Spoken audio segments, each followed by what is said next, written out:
Everyone, and welcome to the video where we'll be talking about compensation. Oh my goodness, I get so many questions about that. So I will also include benefits in there and any other red flags that are important, but we will be mostly focusing on compensation and when do you bring it up, how early in the process, how late in the process. So we'll talk about all of that, and I hope it's going to help you in your job search. My name is Olga, and I'm the founder of Revenue Hire, the company that helps match candidates' passions and talents with companies on a mission. So compensation, big topic. When do you bring it up? Do you bring it up early in the process, in the first interview? Do you bring it up in the first email you send to the company? Or do you kind of wait until later in the process? So I'll be sharing with you what I think works after doing this for 7+ years. And I'd love to hear from you and hear what works for you. So at this point, I've seen countless of offers. And I've also seen what makes an offer letter go smoothly and what usually and sometimes it actually just completely nixes the opportunity in terms of accepting and moving forward and all that stuff. Compensation is one of those big things that could throw off final stages in the interview process. So I'll be sharing with you tips on how to not be one of those candidates that will lose that opportunity, where the company literally will, say, no, we're no longer interested, and thank you for your energy and time. So how do we not get to that point where you get that offer letter, you start negotiating, and then you were left with nothing.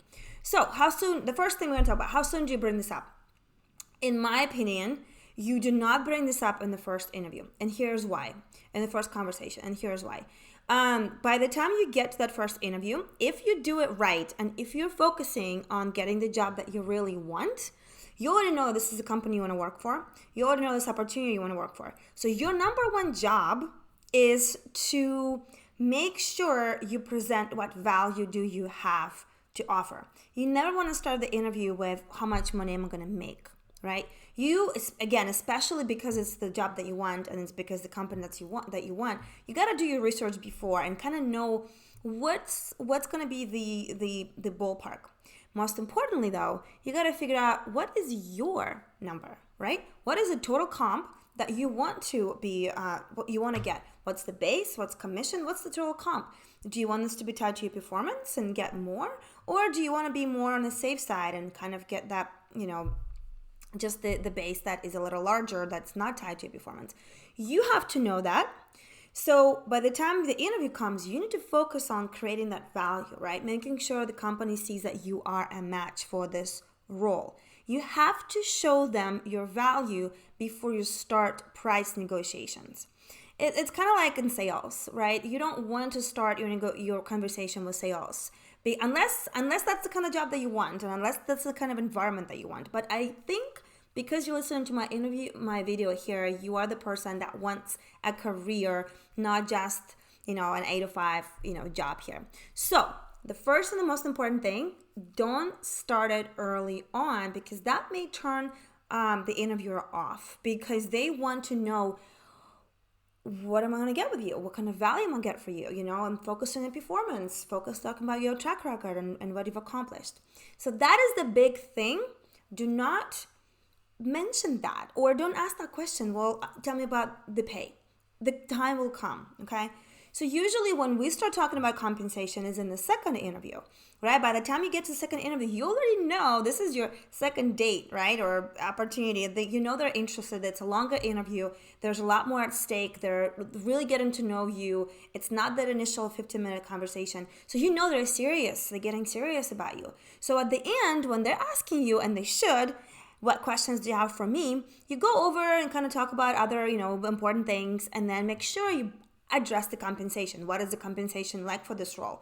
They may not give you exact number yet, but they may give you ballpark. In fact, they should, okay? So that will be the first time to bring it up. If there is a big red flag for you, and again, this should be something that you're excited about, right? Remember, that's a big, big deal. So when you kind of hear and it's in your ballpark, keep along, keep building your value, keep building the fact that they want you. Because if they want you, I'm going to give you a tip on how to make sure you get what you want. So by the time you get to the final interview, make sure you know when the final interview is. And here's the key. Don't wait until you get an offer letter. some companies have absolute no negotiation policy. In fact, it's really not a good idea to start a job after you've negotiated all kinds of things. So here's the tip. In your final interview, when they go through all of their things, you say, I want to make sure we address my concerns. And you go through and address the pay, how much is it going to be? What are you going to see in the offer letter? If they're serious about you, and they should be, ask them, are you, right? And kind of go through the offer letter and see, what are they saying? What are they, what will the offer letter include? Because at this point, it should be pretty clear. They should know. I mean, they're already at the final interview with you. This should be a pretty straightforward process. So address, what are you going to see in the offer letter in terms of your base and commissions and bonuses and all that stuff. Address what will be the benefits, what will be included. Address any car allowance, whatever that is. Address all of that while you're still on the phone with them or in person, and you go through the checklist and make sure you address all your red flags. You have the right at this point. You are in the final interview. They're interested, and I guarantee you, you're going to stand out, because most people are going to wait until the offer letter comes and they're going to start negotiating, and that is such a sour taste to start your position at the company. So that's all I have to say for you. That's kind of what we've seen work really well.